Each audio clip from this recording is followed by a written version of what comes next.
아직도 내신이 어려워? 내신은 역시 더국어 논술학원입니다. 오늘은 6차 이 시험 문제를 채점을 해보면서 수업 시작해 보도록 하겠습니다. 1번부터 볼게요. 세상에 온갖 고난을 다 겪어 세상에 이 경험이 많은 사람을 산전수전이라고 이야기합니다. 산전수전. 요즘에는 산전수전뿐만 아니라 공중전까지 안 겪어본 일이 없다라는 말을 하기도 하죠. 자, 집안이 가난하여 먹을 것이 없어서 굶주린다. 이것은 뭐예요? 수전이 삼전수전. 네, 삼전수전이죠? 맞췄는데. 맞췄다고? 네, 삼순고시. 삼순고시. 자, 환경의 교육에 있어서 큰 구실은 함. 여기 보면은 어조사 지에다가 교가 있죠? 무슨 지교? 그렇죠. 삼천지교가 되겠습니다. 삼천지교. 자, 세상이 몰라볼 정도로 바뀜. 이것은 뭐겠어요? 그렇죠. 상전벽해가 되겠습니다. 상전벽해. 네, 상이에요. 상전벽해. 인생의 기룡화복은 늘 바뀌어 변화가 많다라는 이야기입니다. 녹화 중이거든요. 잠시만요. 자, 인생의 기룡화복은 늘 바뀌어 변화가 많다. 여기에 어조사 지자에다가 마자가 보이죠? 그럼 이거 뭐겠어요? 무슨 지마? 세용지마가 되겠습니다. 자, 그리고 6번째 같이 한번 볼게요. 6번째는 사사로운 일이나 이익보다 공익을 조금 더 앞세운다 라고 해가지고 먼저 선에 우리 공익을 뜻하는 공, 그리고 후, 뒤후자에다가 사 해서 선공후자가 되겠습니다. 서로 변론을 주고받으며 옥신각신한, 그러니까 입으로 말을 주고받는다는 뜻으로 혀가 왔다 갔다 하는 모습이죠. 설왕, 설래가 되겠습니다. 혀가 왕래하다.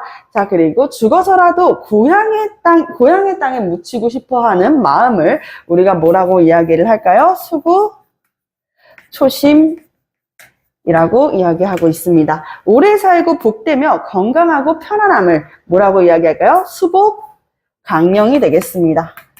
수복, 강령. 늘 책을 가까이 하여 학문을 열심히 함. 여러분들이 갖춰야 하는 자세죠. 바로 수불석권이 되겠습니다. 수불석권이 되겠습니다. 11번 남을 원망하거나 꾸짖을 것이 없는 상태. 남을 탓할 수도 없고 뭐 하나를 탓할 수도 없는 마음. 이런 것은 이제 고전시가에서 주로 보여지는 정서인데요. 바로 수원수구가 되겠습니다. 수구. 자, 그리고 12번 서로 도우며 떨어질 수 없는 밀접한 관계, 뗄래야 뗄 수 없는 관계를 입술과 치아의 관계라고 이야기를 하죠. 이와 입술의 관계 바로 순망치한입니다. 순망치한. 자, 13번 보겠습니다.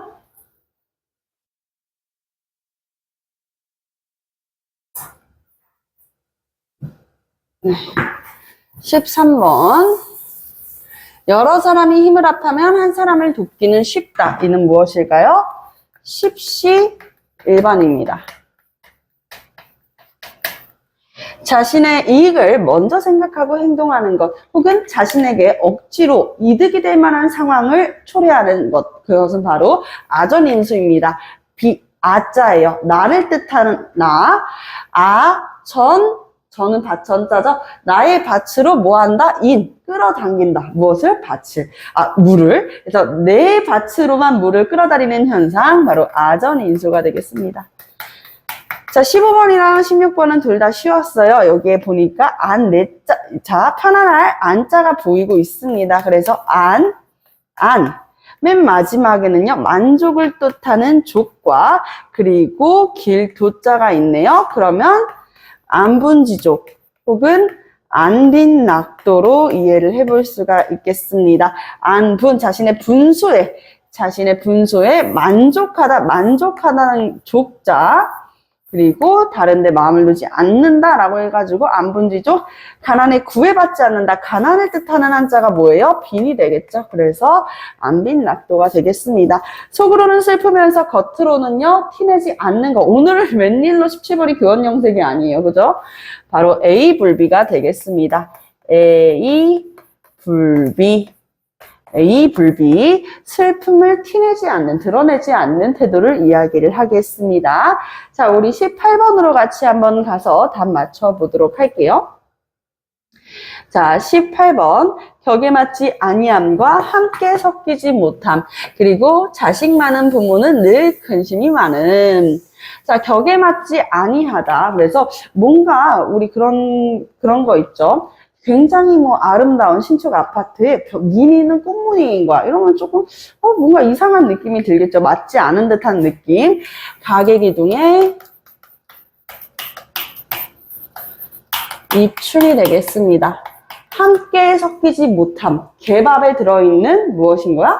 도토리. 개밥의 도토리.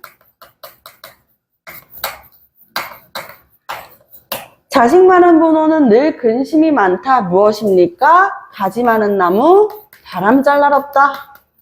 가지 많은 나무는 바람 잘 날이 없다.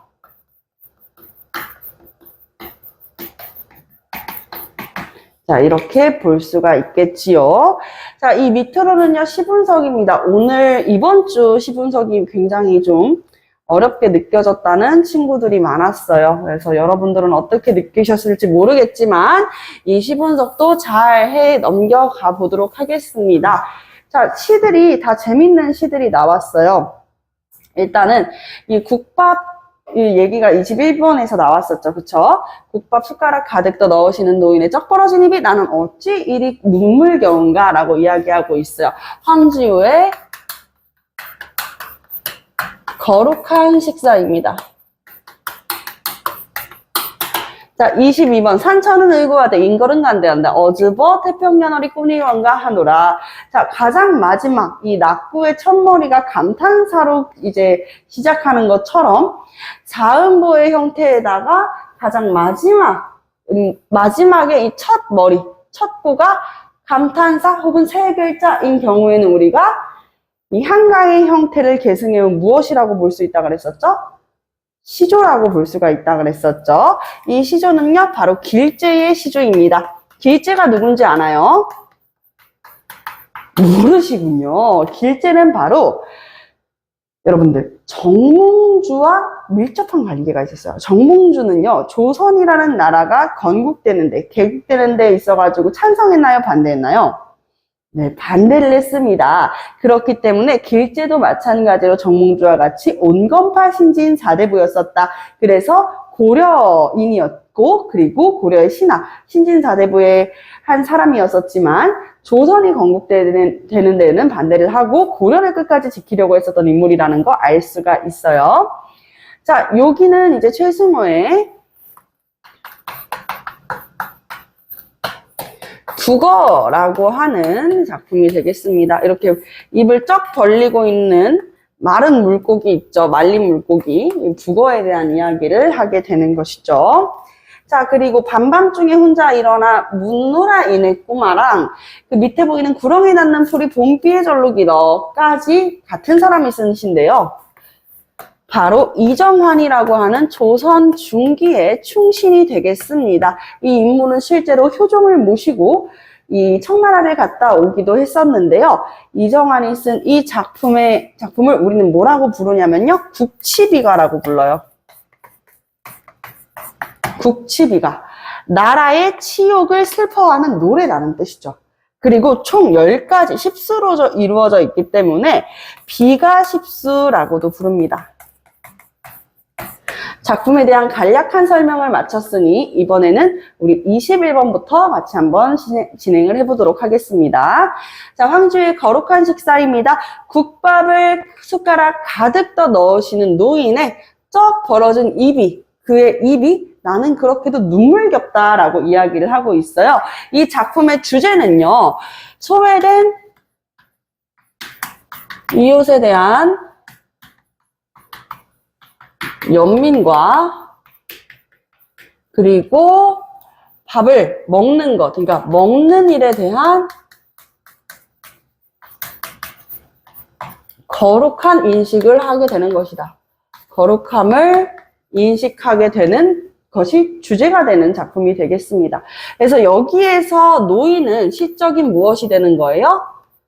대상이 되겠죠. 시적 대상. 자, 그러면 여기에서 보여지는 나는 그럼 누구일까요? 시적 하자가 되겠습니다. 갑자기 대답은 하셔도 돼요. 갑자기 무건수행을. 자, 이렇게 화자는 어찌 이리 눈물겨운가? 라고 이야기를 하고 있는데, 화자는 무엇을 보고 눈물이 겹다라고 이야기하고 있는 거야? 그렇지. 노인을 보고 눈물겹다라고 이야기를 하고 있는 것이에요.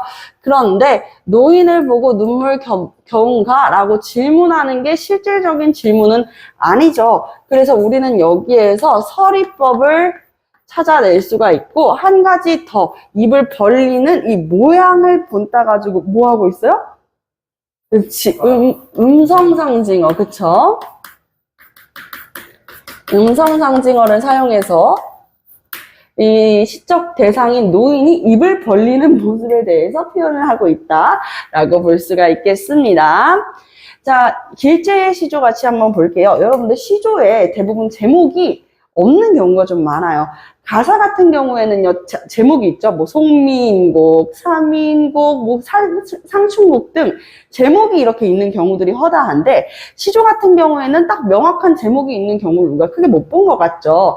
근데 시조에 제목이 없는 경우, 우리 내신에서 시험 문제에 이렇게 외부 작품들이 선지로 출제가 될 때는요, 가장 첫 구에 오게 되는 이 두 음보 정도를 가지고 와요. 그래서 길제 시조도 마찬가지로 가장 시의 첫 구에 무엇이 오냐? 500년 도읍지를 점점점 이런 식으로 말줄임표 사용해가지고 제목으로 가지고 오게 되는데, 선생님이 고전시가 키워드 이야기했었을 때 말을 했을 거예요. 고전시가 키워드에서 우리가 꼭 기억해야 되는 키워드는 무엇이냐면, 왜 키워드 분석만 제대로 해도 뭘 하는지 하나도 몰라도 이 작품이 무슨 이야기를 중심적으로 하는구나 그래서 소재 파악이 된다 그랬었잖아요. 500년 들어가면은 주로 뭐가 나온다 그랬죠? 그렇지, 고려가 나온다고 말씀을 드렸습니다. 고려나 조선이나 마찬가지로 500년의 역사지만 조선이 끝나고 나서는 뭐였어요? 일제감정기죠. 그쵸? 개화기 일제감정기를 우리가 근현대사, 현대사로 보고 있기 때문에 우리 생각해봐. 윤동주 시인이나 아니면은 이육사 시인을 고전시가의 작품의 이 시인으로 보진 않잖아요. 그쵸? 그래서 일제감정기가 되는 이 조선은 우리가 여기 고전시가에서 등장을 하는 건 아니고 언제? 고려가 이제 등장을 하게 된다라는 거. 500년이라는 키워드 들어가면 어디다? 고려다 이렇게 알려주면 돼요. 알고 있으면 돼요. 고려 같은 경우에는 고려의 망국, 멸망에 대해서 이야기를 하고 멸망에 대한 이제 한탄의 정서를 이야기하는 경우가 많겠다. 산천은 을구한데 산천은요 뭐예요? 이 산과 물을 얘기하는 거야. 그렇기 때문에 자연 그대로를 얘기하고 있어요. 자연은 의구하되 그대로인데 인걸은 뭐야? 인간 세상이야. 인간 세상은 간대가 없다. 인간 세상은 정말 많이 변해버렸다라고 이야기를 하는 것이죠. 그렇죠? 완전히 뒤바뀌었다, 바뀌었다라고 얘기하고 있어. 왜 바뀌었다라고 이야기하는 거야? 고려가 어떻게 됐으니까? 고려가 망국으로 치달았으니까 고려 멸망에 대한 이야기죠. 자, 여기에서 쓰인 수사법은 무엇이 될 수 있겠어요? 바로 자, 봐봐. 산천은 의구한데 인걸은 간대였다. 비슷한 통사 구조를 반복했다고 볼 수 있겠죠. 그래서 대구. 그리고 산천은 어디와 반대되는 곳이야? 인걸이랑 반대되는 것이야. 어떠한 특징이? 산천은 그대로였거든요. 산천의 상태는 그대로였는데 인간 세상, 이 인걸은요 변해버렸대요. 그래서 어떻게 시켜준 거야? 대조시켜준 것이죠. 그래서 대구와 대조가 쓰였다 라고 볼 수 있겠고, 어즈버. 자, 어즈버가 들어왔네. 요런 거 이제 우리가 3월 모의고사에서 봤었던 두합육가에서도 뚜둥 등장했었는데요. 어즈버 들어가 있으면 뭐라 그랬지? 감탄사라 그랬었지. 그럼 감탄사가 시에서 해주는 역할은 무엇일까요? 시상을 집약시켜줍니다. 시상을 집약시킨다라는 특징이 있다. 그래서 아이고 하면서 내가 한해의 정서를 느끼고 있는 것을 아이고 이 말로 집약시켜주고 있는 거예요. 그리고 태평연월인가 하노라. 태평연월이면은요 평화로운 세상을 일컬어요. 평화로운 세상. 평화로웠던 세상은 꿈인가 하노라 라고 이야기하는 게 이게 진짜 말로만 평화로운 게 아니라 고려의 전성기를 나타낸다고도 볼 수가 있어. 고려 애들아 생각보다 대단한 나라거든요. 후삼국을 통일했잖아요. 천년의 역사를 가지고 있었던 신라를 전쟁 한 번 하지 않고 이제 통일을 했었고, 그리고 이 거란에 의해서 멸망했었던 발해와의 의리를 지키고, 그리고 발해 유민들을 굉장히 많이 받아줬었잖아요. 그죠? 그리고 이 신라를 못살게 괴롭혔었던, 심지어 경혜왕을 죽이기도 했었던 후백제 있죠? 이 후백제까지도 1, 2천 전투에서 이 고려가 승리를 하게 되면서 삼국이 통일이 된 것이다 라고 볼 수가 있겠습니다. 그래서 고려가 가지고 있었던 이 엄청난 역사, 우리 고려 전기 때까지만 해도 대단한 나라였거든. 거란도 우리한테요 3번이나 침입했지만 우리가 막아냈거든 하고 있었던 그런 모습들. 아, 고려의 전성기, 고려의 이 평화로웠던 시기가 무엇인가 하노래요? 꿈인가 하노라 라고 이야기하고 있어. 여기서 꿈인가 하노라 하는 거, 이 꿈은 인생 무상의 정서인 거야. 무상하다, 호접지몽이죠. 그쵸? 그래서 허탈함, 무상함을 나타내고 있습니다. 자, 요렇게 작품 분석해봤습니다. 23번 볼게요. 북어. 자, 여기에서 이 시에서 나오는 시적인 대상인 북어 있죠. 이 시적 대상인 북어를 우리 화자가 관찰하면서 시상을 전개하는 내용인데요. 근데 이게 마지막 연이에요. 마지막 연에서는요, 서로가 바뀌게 됩니다. 화자가 이 북어를 바라보면서 북어는 뭐야? 이렇게 쳐다보고, 그리고 북어처럼, 북어 생긴 게 다 똑같이 생겼잖아. 이런 생선 어디에서 본 것 같잖아. 그쵸? 말린 생선. 그쵸?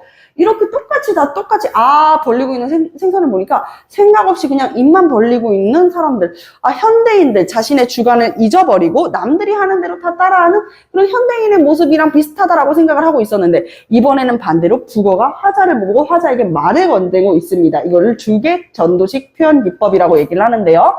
같이 한번 볼게요. 대상은 북어였어. 원래 화자가 북어를 관찰했었는데 이제는 어떻게 한다? 북어들이 커다랗게 입을 벌리고 거봐, 너도 북어지? 여기에서 너는 누구야? 시적 화자를 얘기하는 거야. 너도 북어지? 이번에는 북어가 화자를 보면서 이야기를 하고 있는 것이죠. 너도 북어지? 너도 북어지? 너도 북어지? 라고 이야기를 하고 있으니까 이거 무슨 법 들어간다고 할 수 있겠어? 반복과 의인법, 그리고 주객 전도식 기법. 주객 전도. 원래 이 주체는 화자였었어. 화자가 이 장을 보면서 북어를 보며 이 북어 요즘 현대인들의 모습이랑 비슷하구만 이렇게 생각을 하고 있었는데, 객체였었던 북어가 이제는 누구한테 말을 거는 거야? 화자한테 말을 거는 거야. 야, 너도 북어지? 너도 네가 말하는 현대인이랑 다른 게 있을까? 라고 이야기를 하는 모습. 그래서 귀가 먹먹하도록 부르짖고 있었대. 사실 북어가 귀가 먹먹하도록 부르짖을 수는 없잖아요. 그쵸? 역설적으로 표현을 하고 있는데, 귀가 먹먹하도록 부르짖고 있는 것은요, 북어의 질타, 화자를 질타하는 목소리. 하지만 이것은 실제로는 환청에 불과하다. 그래서 무기력한 자신의 삶에 대한 반성이 되겠다. 자신의 삶에 대한 반성이 된다. 라는 내용으로 이해를 해줄 수가 있겠습니다. 자, 24번과 25번은 아까 이야기한 것처럼 나라의 치욕에 대한 슬픔을 담은 노래, 비가 10수, 국치비가가 되는데요. 가장 첫 번째 1수, 25번은 8수의 내용에 해당합니다. 반밤중, 이거는 이제 시간적 배경을 이야기하고 있죠. 시간적 배경. 밤밤중에 혼자 일어 묻노라. 이건 뭐 누구의 행동인 거야? 화자의 행동을 제시하고 있는 것이죠. 이내구마. 원래 봐봐. 이렇게 혼자 일어난 것까지 이제 화자의 행동인데, 화자가 지금 뭐 하고 있대요? 묻고 있대요. 누구한테? 꿈에. 근데 이게 어순이 바뀌었어. 먼저 뭐부터 나와야 돼? 꿈에게 묻노라 라고 해야 되는데 꿈이 뒤로 갔죠. 그래서 말의 어순을 바꿔가지고 표현하는 거 무슨 법이라고 할 수 있겠어요? 도치법. 그리고 꿈한테 말을 건넬 수가 있어요? 없어요? 없어. 근데 꿈이랑 대화를 가능하다라는 듯이 이야기하고 있으니까 이것은 의인법도 해당할 수 있겠다라고 봅니다. 이 시를 일단은 조금만 더 설명을 해주고 싶은데, 국치비가 우리 이정환이라는 인물이 조선 중기의 인물이라고 그랬었잖아요. 조선 중기 우리나라가 이제 나라에서 엄청난 치욕을 당했었을 때 언제였을까? 우리 조선이 말이야. 조선 중기 무렵에 엄청나게 씻지 못할 정도의 치욕스러운 일을 경험하는데 그게 어떤 사건이었을까요? 응? 맞아요. 병자호란입니다. 병자호란은 청나라의 황제가 이제 진짜 파죽지세로 치고 들어와가지고 우리 당시 조선의 임금이었었던 인조가 어디에 고립되어 있었던 상태였어?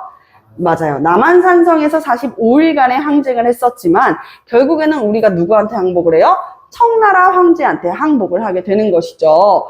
자, 그래서 이게 항복만 하고 끝나는 게 아니라요. 어떻게 되냐면 항복을 했는데 이 조선의 신하들 그리고 세자로 책봉된, 세자가 뭐야? 다음 왕이 될 사람이잖아. 다음 왕이 될 왕자, 세자도 끌려가고 그리고 누구도 끌려가겠어요? 그리고 누구도 끌려갔어요? 왕자들, 그냥 대군. 맞아. 복림대군 같은 이런 대군들도 끌려가고 백성들도 많이 끌려갔었어요. 그래서 좋은 일을 당하지 않았겠죠. 수모를 당하고 돌아오게 되는 것입니다. 수모를 당하고 돌아오게 되었는데 그때 이 병자호란, 우리 백성들, 조선의 백성들이 당했었던 치욕에 대한 슬픔을 담은 노래라 그랬었잖아. 그래서 이 꿈에서 만나는 사람이 사실 누구냐면요. 청나라에서 포로로 잡혀가지고 끌려갔다가 조선에 돌아온 지 얼마 되지 않아서 급사해버리는 다음 왕이 될 세자, 소현세자예요. 소현세자를 만났다라는 이야기를 하는 거야. 그러면서 시작을 해. 8수에 봐봐요. 8수에 구렁에 낳는 풀이. 풀이 이제 또 시적인 대상이 되겠죠. 풀은 무엇을 이제 대표해가지고 이야기를 하고 있는 거냐면 자연을 대표해가지고 이야기하고 있는 거야. 구렁에 낳는 풀이 봄비에 절로 길어 아는 일이 없으니 기 아니 좋을소냐. 자, 여기에서 아는 일이 없다. 여기에서 이야기하는 아는 일은 뭐예요? 병자호란의 치욕을 이야기하는 것이고, 우리는 너희만 못하여 시름겨워 한대. 너희가 누구인 거야? 자연인 거야. 그치? 너희. 아까 이야기했었던 풀. 자연만 못하다라고 이야기하고 있어. 자연만 못하다. 인간이 자연만 못하다라고 하는 것은요, 사실상 역설적 인식에 해당합니다. 역설적 인식. 그래서 여기에서는 인간과 자연을 대조하고 있다 라는 내용과 더불어 가지고 아는 일이 없으니 기한이 좋을소냐. 우리는 너희만 못하여 시름겨워 하노라. 우리 조선의 백성들은 너희 자연과는 달라가지고 우린 너무 슬프고 매일매일이 괴로워 라고 이야기하면서 이 국치의 애환과 비애를 담고 있는 노래라고 할 수가 있겠습니다. 자, 25번 이 중세국어로 같이 한번 내려가 볼게요. 짜잔.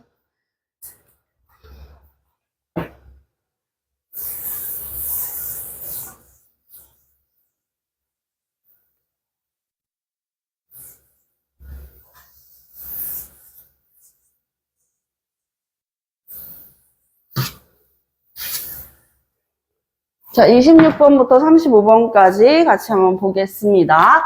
얼다랑 계단은 둘 다 사랑을 나타내는데요. 자, 중세국어래. 저기 고전시가 같은 작품들은 50%가 키워드 파악이라 그랬었죠? 이런 것도 키워드 파악이랑 엮어서 설명을 해줄 수가 있어요. 자, 대표적인 예시를 들어볼게. 이 사랑은 남녀 간이 하는 그런 사랑, 육체적 사랑을 의미한단 말이죠. 그래서 주로 누가 많이 쓰냐면 열다라는 표현을요, 여성 작가가 많이 사용을 합니다. 여성 작가라는 걸 우리가 어떻게 알아요? 이름이 있기 때문에 알겠죠? 근데 대부분의 여성들은 사회적 지배층이 아니었기 때문에 이름이 없었다라고 이야기했는데, 이 사람들은요, 자신의 이름을 남깁니다. 어떤 사람들? 기녀가 되겠습니다. 기녀 작품들에서는 이제 자신의 이름을 드러내는데, 대표적으로는 황진이.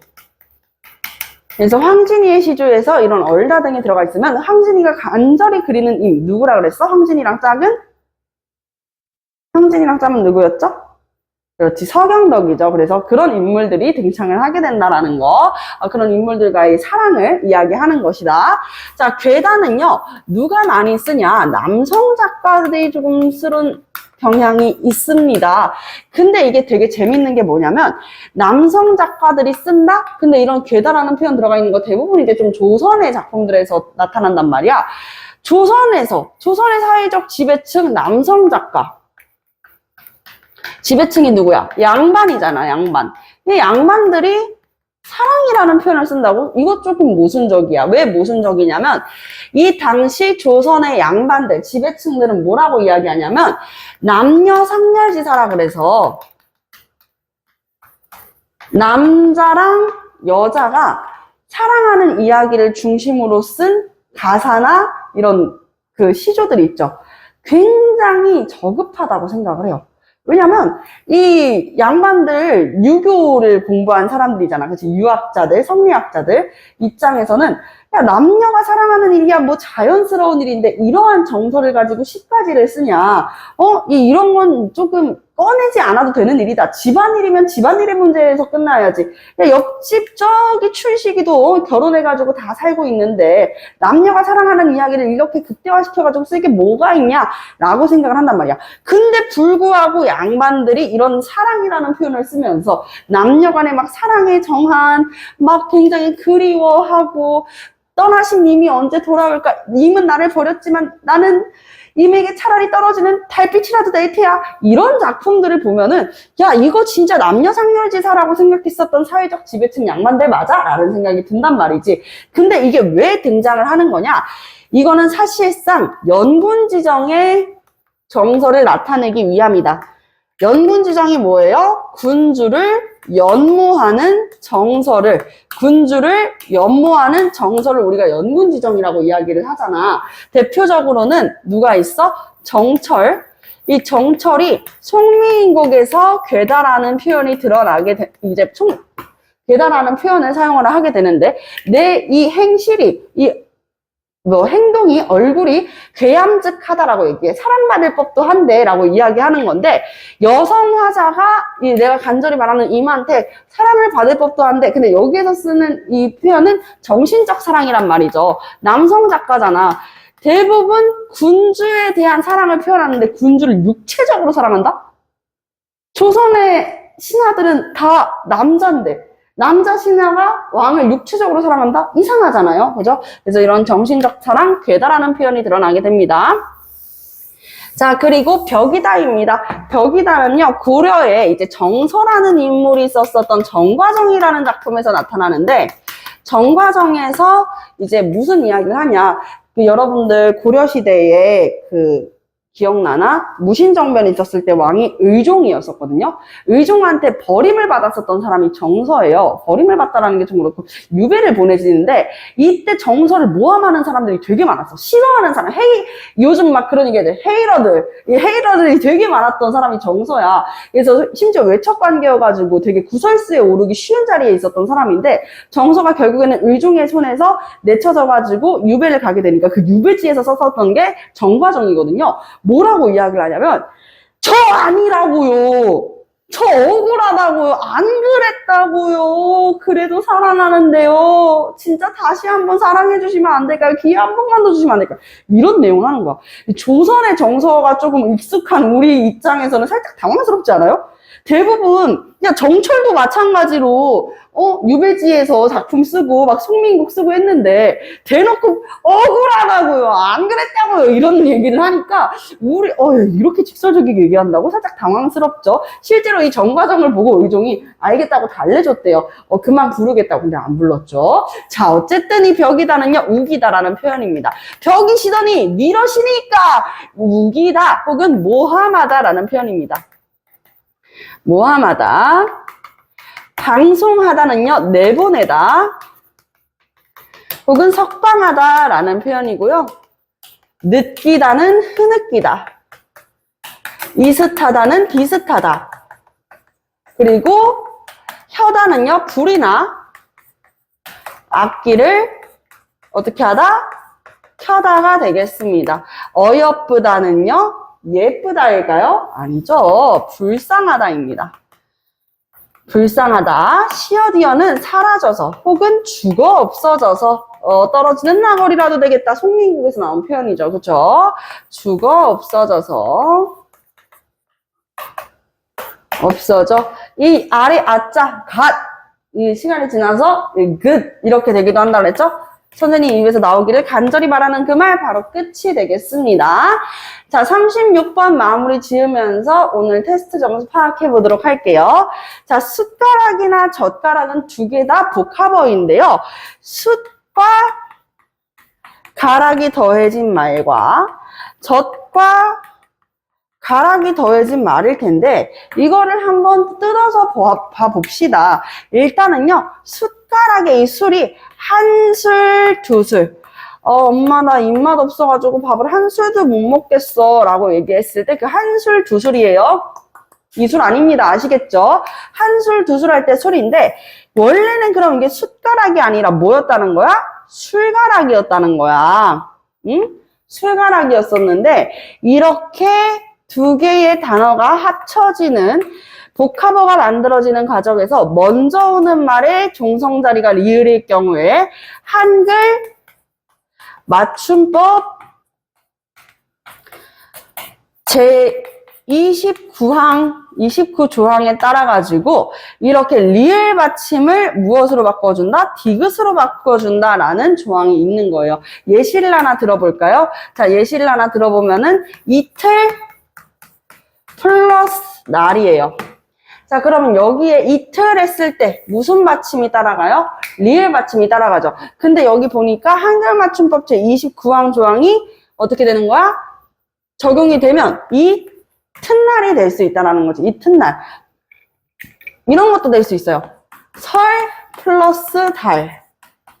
설, 달도 이렇게 합쳐지게 됐을 때 종성자리의 리을, 이 리을을 디귿으로 바꿔준다. 섣달.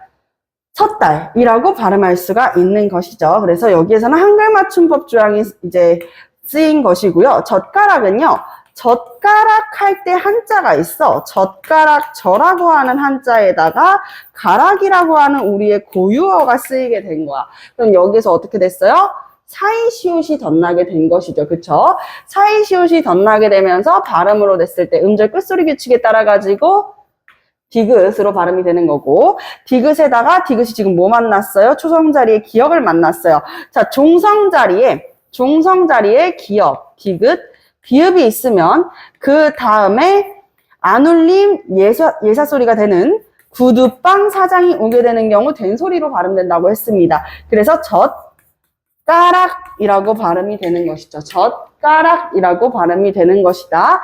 그래서 이 숟가락에서는 한글 맞춤법 제29항과 젓가락에서는 사이시옷 규칙이 쓰였다. 이렇게 써주시면 정답이 되겠습니다. 지금까지 맞은 개수 파악해가지고 맨 위에다가 적어주시면 되겠습니다.